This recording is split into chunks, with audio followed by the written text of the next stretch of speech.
Hello guys, today I will show you how to solve the black screen and red power switch problem on the Canvas Pro 13 by Union.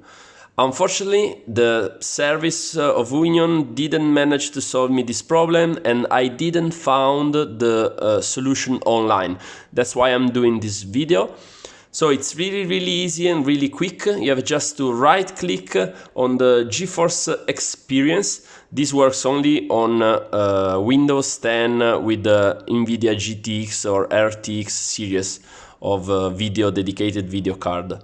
So you open this, you go driver, then you push on the top right three dots you find here. When you say looking for updates, you push here and you have to select the second option, is Driver Studio. This is really important because it's going to solve everything, and usually you will have toggled by automatic options the driver's game ready. This is for playing or this kind of things. You go on Driver Studio, update, and as soon as you will have update, reboot your computer and everything is going to work properly.